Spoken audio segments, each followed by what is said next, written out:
So, Vlad, we have been listening to Mr. Rennard, who, you got to give him credit. He stood before the cameras and was willing to answer. He's been taking questions for almost 10 minutes now. It was Richard. Let me just ask you specifically, as we can walk. Is it dangerous? Just for the French press. Just specifically about the chemical. If you need an interview, sir, excuse me. We have tried.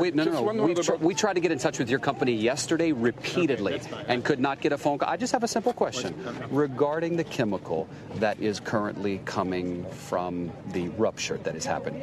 Can you tell us what it is and exactly what it contains? Yes, it's liquid. We've said this multiple times. It's liquid organic peroxide. Correct. And that's what it is. It's an organic peroxide. There are multiple grades of organic Okay, but peroxide. you make it sound simple. If it was so simple, there wouldn't be so much worry. So what is it that makes it so worrisome? And worry, I'm not sure I understand the connection. Why is it so worrisome? You called it toxic. There's an evacuation zone. So what is it about that and the mixture? Well, the concern is that when these things degrade, they generate heat. Right. When they generate heat, they can burn. Sure. When they burn, if they burn aggressively, you can have an explosion. We wanted to remove people from any potential hazard or risk for a potential explosion. So the discussions took place with the Harris County Fire Marshal's office, and they established the 1.5 mile evacuation zone. Are you safe with? Are you comfortable with that? I'm very comfortable. So you don't think it needs to be bigger? I don't. You are currently able to monitor the other cooling refrigeration systems on the other unit. That's correct? Okay. So you could potentially give a heads up as to when the next one would rupture. Is that correct?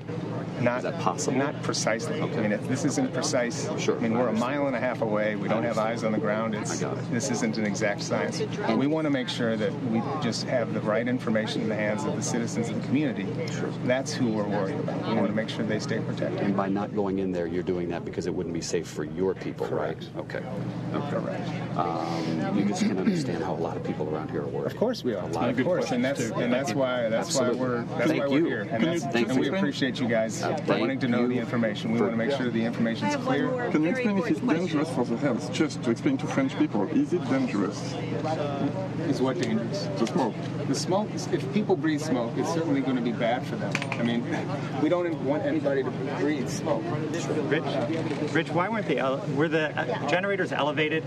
I don't know the locations. I just don't know the specifics of where the generators happen to be located. And Rich, yesterday the company said that it had a good safety record. That's not true, right? In August, you had a massive OSHA inspection with multiple fines for mishandling hazardous materials. Why would you guys say that you have a good record when you don't? Well, the issues that we're here to talk about are not our safety record. I can tell you that the site itself had a last 7 years, but that's not the point. The point that we're here to talk about is the safety of the residents in the community, the issue in terms of dealing with the materials that are in these containers, and to make sure that that's done properly.